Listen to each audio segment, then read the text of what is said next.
Olá, bom dia, seja muito bem-vindo a mais um episódio aqui do canal Cristão Reflexivo e da série de vídeos intitulada Café com Jesus. E me chamo Tony Lucas e vamos hoje refletir sobre um tema muito interessante da fé cristã. Por que Jesus disse que ele era a luz do mundo? Você já pensou a respeito disso? Pois bem, eu quero começar o vídeo de hoje contando uma experiência particular. Desde o ano passado eu passei a congregar numa igreja com mais intensidade, né? É uma igreja denominada Igreja Cristã Maranata. Uma igreja séria, tem doutrinas sérias, também nunca pediu dinheiro a ninguém, né? Então foi um ponto-chave aí dessa decisão, né? Tanto minha quanto de meus pais. Há muitos anos atrás eu a frequentei, depois saí e no ano passado passei a ter mais experiências, né, com Deus, assim, mais fortes do sobrenatural, e eu entendi que era Cristo se revelando a mim, me chamando de volta. Pois bem, num determinado culto, eu estava lá e o irmão estava trazendo uma palavra sobre, se eu não me engano, sobre a multiplicação dos pães. E falando, né, estava ali, né, iniciando também, né. E nesse dia ocorreu algo interessante, né. Na minha mente, eu meio que fui transportado para uma outra palavra.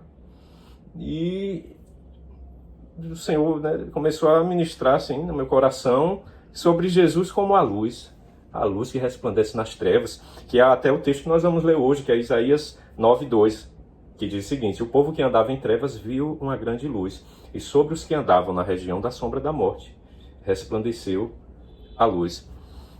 E aí eu fiquei com aquilo, veio do nada, né? Nesse pensamento, eu fiquei pensando, refletindo, e passei um bom tempo refletindo sobre essa característica de Jesus. E também tem aquela outra palavra que diz: o Senhor é como o sol da justiça, né? Trazendo salvação sobre as suas asas, que está lá no livro de Malaquias, né? Profeta Malaquias. E fiquei pensando acerca disso. E aí, no fim do culto, que é na nossa igreja, acredita-se, né? Nós cremos nos dons espirituais que o Espírito Santo continua usando o seu povo nos dias de hoje. E aí, no fim do culto, houve um dom dizendo que havia uma luz muito forte no altar que envolvia a igreja de uma maneira especial, que ministrava nos corações de cada um que estavam ali, né? Essa revelação da palavra, e restaurava, curava. E aí eu entendi o porquê daquilo, né? Eu nunca tive TDAH, sempre prestei atenção, né, em tudo. Mas nesse dia em específico, né, o Senhor, o irmão estava falando sobre uma palavra, mas na minha mente Deus já me levou para um outro caminho, que era justamente sobre Cristo, como a luz do mundo. Então nós vemos, né, nessa profecia de Isaías, que Jesus, ele veio, né, à Terra com um propósito de justamente iluminar as nossas mentes. Você já experimentou andar, né, num local escuro, num quarto escuro, quando falta energia? O que é que acontece? Você vai sair tropeçando, caindo, né? Pode se ferir, vai ficar como um cego. Ou seja, a escuridão, as trevas também simboliza a ignorância. De certo modo, todos aqueles que não conhecem aquilo que é espiritual, que vivem só para as coisas desta vida, eles precisam dessa iluminação, essa expansão de consciência que é trazida através de Cristo, que ele ilumina as trevas e tira o indivíduo da ignorância, da confusão mental, e nos mostra o quê? A realidade desse reino celestial. De que as coisas que estão aqui, essa obra criadora, né, nós vemos os mares, os animais, a vida terrena, tanto no planeta Terra como os astros, as galáxias, né? O universo é muito grande, apesar de que o homem só conhece 5%, né, do universo. Pode pesquisar. Menos de 5% nós conhecemos do universo observável, né? Que a nossa tecnologia não chegou para além disso. Mas tudo isso, dentro da obra criadora, são sombras, ou seja, são uma demonstração imperfeita, passageira, porque toda obra criadora tem validade. Você sabia? Toda obra criadora tem validade. Você tem um prazo de validade. A gente vive pouco, no máximo 100 anos, 120 anos. Né? Alguns podem passar um pouquinho mais ali ou a menos, mas nós vivemos muito pouco. Tem tartarugas aí, jabutis, que eu vi um outro dia, um jabuti que tinha quase 200 anos, olha. Para você ver que o ser humano, em relação a alguns elementos da criação, nós somos muito frágeis. Tem algumas árvores que, como a sequoia, que ela vive mais de 3.000 anos. Você já sabia disso? Então, a obra criadora, mas mesmo assim, vivendo muito, vai chegar um momento que ela vai enfraquecer e voltar, né, a ser transformado aí em algum outro composto. Então, toda obra criadora tem um prazo de validade, mas Cristo ele vem mostrando que tudo isso são sombras de uma realidade, de uma dimensão eterna, perfeita, e de um reino celestial que ele existiu e existe desde antes da fundação do mundo, desde antes da explosão do Big Bang, para você que estuda astronomia, desde antes de tudo isso, dos mais ou menos 12, 13 bilhões de anos que o universo nosso possui. Desde antes de tudo isso, o reino celestial e esses seres celestiais já existiam. Por isso que Cristo ele vem revelar essa realidade espiritual, celestial, para o mundo. E aí, muitos não entendiam, né? Diziam, esse homem tá doido, falando assim. E ele provava que ele era diferente, que ele vivia no Espírito, porque o Espírito é eterno, não é verdade? A carne é só um boneco de gesso. Você pode ver, quando alguém falece ali, parece que tá um boneco ali. Cadê a alma? Cadê essa energia do fôlego da vida? Porque é o Espírito. O Espírito é eterno, o Espírito ele retorna para Deus. Mas o corpo perece, a matéria perece. E Cristo dava demonstrações que o reino celestial era verdadeiro. Como? Através das suas curas, da palavra profética, porque no reino celestial o tempo é diferente. Então, Deus ele enxerga o futuro, o presente e o passado como uma coisa só, uma interseção. Né? Então, Jesus mostrava, andava sobre as águas, atravessava a parede e se apresentava no meio dos discípulos, né? Depois que ele ressurgiu dos mortos, para mostrar que, de fato, ele tinha essa natureza eterna e ele se movia no Espírito. Curava pessoas, isso aí para Deus é de menos. Mas ele não está preocupado com essas coisas desta vida, não, para dar livramento, um carrinho para você, para dar uma cura.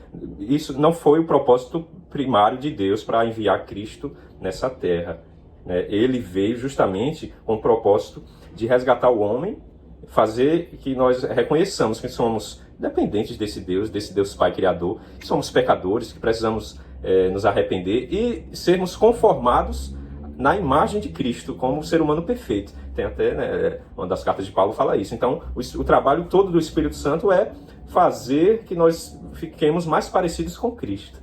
E aí depois ele diz, vocês, assim como eu sou a luz, vocês também serão. Vocês são a luz do mundo também. Vocês agora, com esse conhecimento da realidade celestial, do reino eterno, da vida eterna, imortalidade, vocês agora vão também iluminar mais mentes, expandir mais consciências. Né? Quem é que não quer viver para sempre? Você gosta de, quando alguém, até um cachorro nosso, um gato, um animal, quando falece, quando morre, a gente fica triste. Porque o ser humano, ele não nasceu para morrer, né, de fato. Nós não nascemos com isso. Tem um texto em Provérbios que Salomão, né, usado por Deus, ele fala justamente isso, que Deus colocou no coração de cada homem o desejo de eternidade. Mas muitos não compreendem o porquê disso, esse desejo de viver eternamente, de ser imortal. Na verdade, você é imortal, o seu espírito é imortal, mas é necessário que você tenha uma intimidade com Deus e creia que Deus existe, né? E nesse projeto de salvação de Cristo, para que você possa retornar para esse reino celestial. Porque se você não crê e você passa uma vida dizendo que Deus não existe, que isso é invenção, achando que é coisa de ignorante, sendo que você, como eu falei, não vive nem 100 anos, né? Essa vida física. Não conhece nem mais de 5% do universo e já está com essas convicções e acha que já é muito inteligente. Então, é necessário, às vezes, nós nos desprendermos da soberba para entendermos que essa realidade espiritual, ela existe e que nós podemos acessar esse reino celestial, esse mundo espiritual, através de Cristo. A luz do mundo, quando entra na sua vida, ele vai iluminar, e você vai começar já aqui na Terra, nessa realidade de sombras, mas você já vai perceber o mover do reino espiritual aqui. E o Espírito Santo, a depender da sua intimidade, o Espírito Santo vai lhe usar com dons espirituais. Temos muitos relatos de irmãos que são usados com curas, com profecias. Eu mesmo tenho testemunhos, né, na minha própria casa, de Deus revelar o futuro para minha mãe, para meus pais, e de conceder livramentos a pessoas, né? Então, o que é isso? Se não foi se mover do reino celestial eterno, que tem um tempo diferente, é uma realidade diferente, um mover diferente. Quando, né, se conecta esse reino celestial com o mundo físico, aí nós vemos esses milagres que acontecem. E são muitos exemplos. Então, Cristo, o Evangelho de Cristo, ele vem para isso, para fazer que o homem enxergue essa realidade virtual, saia da ignorância. Tem gente que só vive, não, eu vou ganhar dinheiro, vou ganhar dinheiro, vou ganhar dinheiro, como se pudesse comer dinheiro, entendeu? Então, tem outros que usam até do nome de Cristo para pregar só riqueza para essa vida. Não, você vai ser próspero, Isso não é verdade. Não teve quem sofreu mais do que Cristo aqui durante o ministério dele. Ele disse: o filho do homem não tem onde reclinar a cabeça. E os animais, as raposinhas, têm os seus covis, mas o filho do homem não tem nem onde apoiar a cabeça, né? Nasceu numa manjedoura. Então, Jesus, ele não veio somente para dar uma vida, essa questão da vida em abundância, não é uma vida física de um monte de riqueza. Não, Deus pode lhe conceder isso ou não. Se for para Deus lhe conceder, vai ser segundo o tempo dele, a presciência dele. Muitas das vezes, uma bênção, ela pode se tornar uma maldição, porque tem gente que vai idolatrar aquilo que recebeu, né? Então, a riqueza para muitos já virou o ídolo, que Cristo diz: você não pode servir a Deus e a Mamon, que é a espécie de Deus da prosperidade, o dinheiro. Então, Deus não impede que nós cresçamos e busquemos, corramos atrás. Mas isso é muito pouco, porque, como eu falei no início, tudo isso tem um prazo de validade. E não houve ninguém que morreu e conseguiu levar as riquezas dele construídas, né, para esse outro lado, para o mundo espiritual, né, para a eternidade, não. Você nasce nu do pó e você retorna nu, pelado, ao pó da terra novamente. Então, é necessário algo mais, né? Transcender espiritualmente para acessar esse reino celestial. Mas muitos estão cegos, é até uma operação espiritual. O apóstolo Paulo fala que o Deus desse século, que é o maligno, né? O adversário, vocês sabem quem eu estou falando, cegou o entendimento de muitos. 2 Coríntios 4:4. O Deus desse século cegou o entendimento de muitos para que não resplandeça a luz do Evangelho de Cristo, da glória de Cristo, que é a imagem de Deus. Então, existe uma oposição espiritual a isso, que quer lhe prender somente nesse reino de prazeres passageiros, né? Aí você vive ali 40 anos, 50 anos, tem gente que falece até mais cedo, mas pensa que isso é tudo, sendo que não é. Você poderia ter tesouros muito maiores, eternos, né, no reino celestial. Veja, a pandemia levou muita gente que tinha muito dinheiro. Eu vi um dos primeiros que faleceu da Covid era um banqueiro, um grande banqueiro, pode pesquisar. E o dinheiro dele comprou mais anos de vida para ele? Não comprou, né? Então, assim, decida hoje conhecer essa luz do mundo que é Cristo, que vai iluminar seu pensamento, abrir seus olhos contra essa ignorância, para que você possa ser imortal como Ele. Ele criou você para que você seja imortal e que você tenha acesso a esses tesouros eternos que existem lá na eternidade. O Senhor Jesus, ele disse que nos fará reis e sacerdotes, vamos governar junto com Ele. Essa é a promessa que eu creio e espero que esse vídeo tenha sido também de edificação para a sua vida. Obrigado se você ficou até aqui. Curta, compartilhe, se inscreva no canal. Vamos multiplicar essa palavra para muitas pessoas. E fiquem na paz de Cristo. Até o próximo Café com Jesus.